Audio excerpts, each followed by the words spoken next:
talking Georgia football with Savannah Lee Richardson from Bulldog Illustrated. She just got done talking to, J.R. Reed and Reggie Carter on the Georgia Bulldogs football team about the upcoming matchup against Oklahoma, national semifinal at the Rose Bowl, first trip to the college football playoff for Georgia, first possible trip to either a playoff or a national championship game since going back to 1980 for the Bulldogs. Savannah, we talked about all this recruiting, but that's all speculation. That's all in the future, and these guys aren't going to be on the field until spring practice, if not later.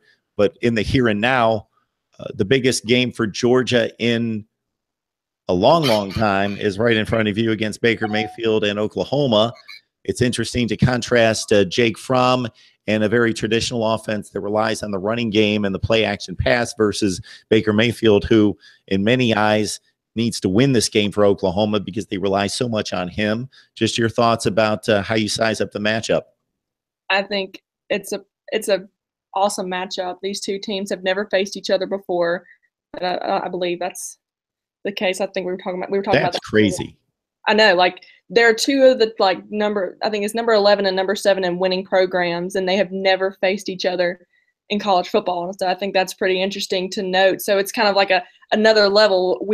Both teams are wanting to have that winning record against the other, of course, but it's Baker Mayfield, Heisman winner record. I mean, he's just a phenomenal quarterback. He's going to do great things in the NFL. But then you also have to mention Georgia's Roquan Smith. Baker Mayfield has not faced a defense like Georgia's except for Ohio State. Ohio State has the number 8 total defense.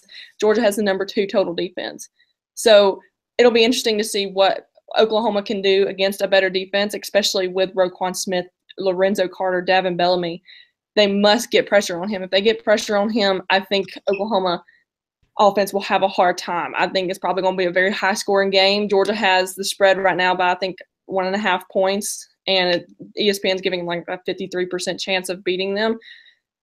I want to see how Georgia's defense performs against that caliber of a quarterback. I mean, they've played against Jason Stidham, and then the Notre Dame quarterback are two very good quarterbacks, not to mention all the other SEC quarterbacks that they face.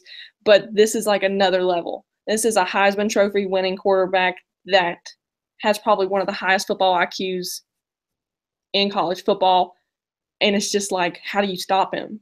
I mean, he is completely tore apart defense after defense in the Big 12 and everything else. But I think that's what's going to be the difference maker is Georgia's lethal defense and Roquan Smith. Roquan Smith is the Buckus winner, the first one in Georgia history. And he has this opportunity to help lead his team to their first national championship in 30-something years. So I think it's going to come down to if Georgia's defense can stop Oklahoma's high-powered offense. So, Savannah, that's an interesting comparison you make because there is no defense in the Big 12 that's going to compare to Georgia's. TCU is really good. They're a top 15 to 20 defense. I think Georgia has a top 5-ish defense.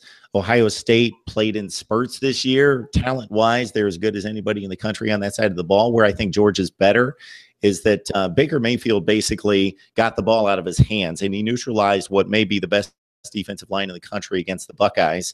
And so he neutralized them by getting the ball out of his hands. Plus, he's so elusive that they would chase him around and he'd run around in circles and then he'd find somebody to throw the ball to. But where I think Georgia's better than Ohio State is in the linebacking core.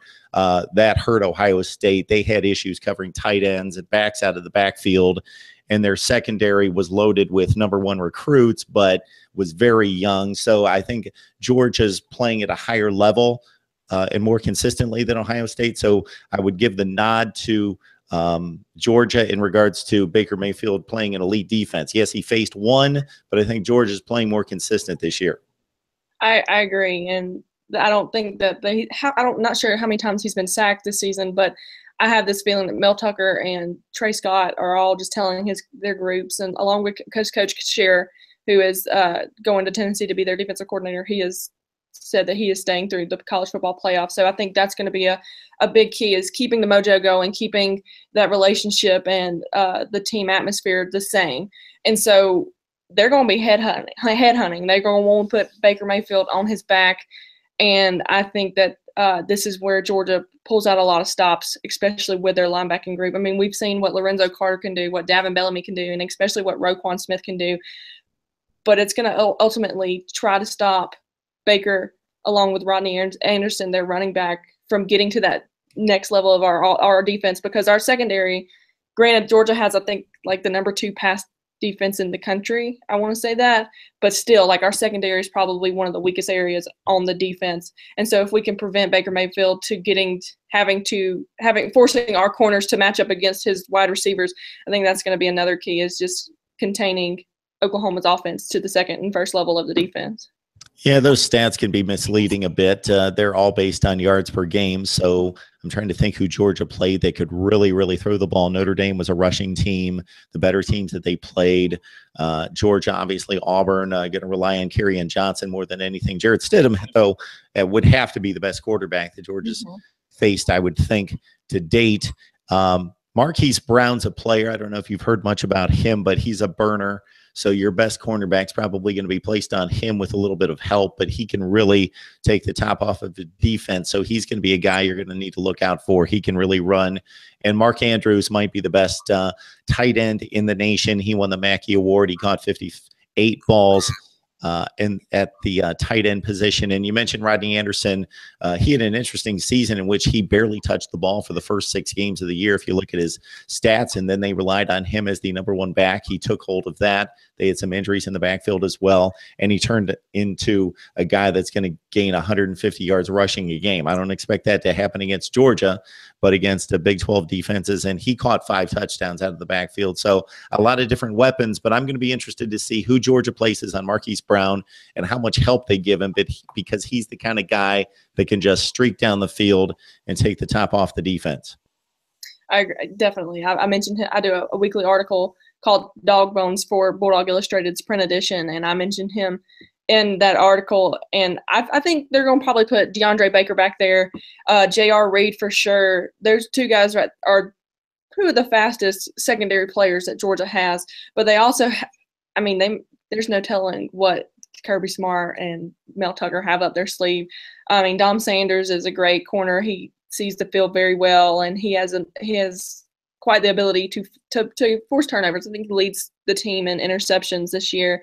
But something to mention about Georgia's defense is Natrez Patrick. He did get arrested after the SEC championship game for that, but the charges were dropped and everything. And Mark Slayball just released an article on ESPN stating that he was just entered into a drug program, so he won't be traveling to Pasadena with the Dogs. So that's going to be an area of question, because granted, he hasn't played in many games this season, but he has been somebody that has experience and knows what to do in big game situations. So the fact that he's not going is a little bit of a question right there, because you have Juwan Taylor and a couple other guys that can step up and play, but it's lack of experience. And when you're on a stage that big, you need as much experience on the field as possible.